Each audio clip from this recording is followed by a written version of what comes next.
Christian Audio, a division of Recorded Books, presents Thinning the Veil, Encountering Jesus Christ in the Book of Revelation, by Shane J. Wood. Narrated by Christian Leatherman. Introduction. The Revelation of Jesus Christ. Revelation chapter 1, verse 1. The Apocalypse is a revelation of Jesus Christ. It is a thoroughly Christological mystery, a possibility that arises first through the Incarnation. The Son possesses this mystery in its fullness, one he can share with his believers, and gives to John as first in love. Adrian von Speyer. Revelation doesn't start where we assume. We expect prophetic utterances that predict the future, maybe our future, maybe someone else's, or maybe just the cataclysmic end of all things.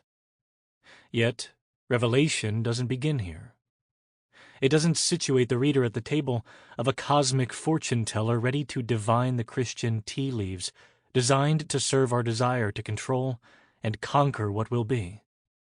No, Revelation overlooks our interests and sidesteps our questions, evading our expectations altogether in search of something greater, something deeper, something more along the lines of healing and transformation than fortune-telling and code-cracking.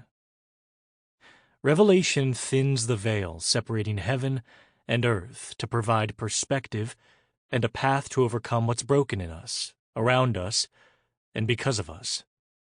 Revelation reaches into the recesses of our souls to confront the portions we've entrusted to the darkness instead of the light. Revelation unveils mysteries of healing located only when in the Spirit. Revelation chapter 1, verse 10, and opposes the deceptions of death imprisoning Christian and non-Christian alike. Woven into the scenes of beasts, battles, and satanic suffering is a clarion call for all to come, to drink deep of the streams of living water, to taste the fruit of the tree of life, to join the choir of heaven, singing songs of God's redemption and reign, not just in the future, but in the here and now.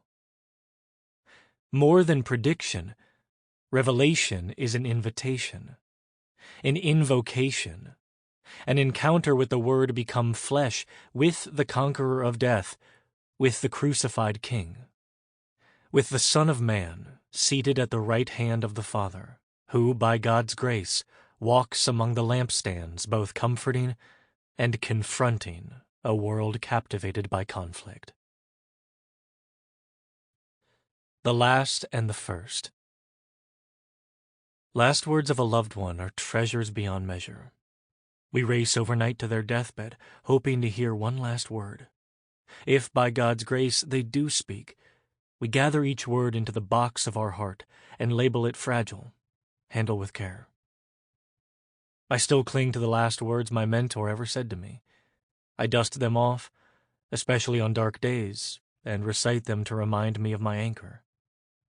He was diagnosed with terminal cancer, and mere months before he passed, he stood by his car, readied to venture home. We embraced, knowing this could be our last goodbye.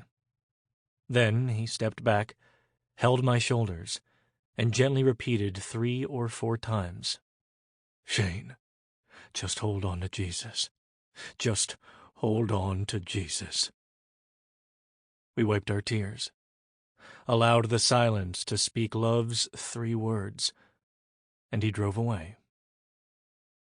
My grandma's last words were more simple, if not more circuitous. Struggling with Alzheimer's, she repeated the same dialogue with me several times, always beginning with, "Well, Shane Daner, when did you get here?" I'd tell her we just arrived.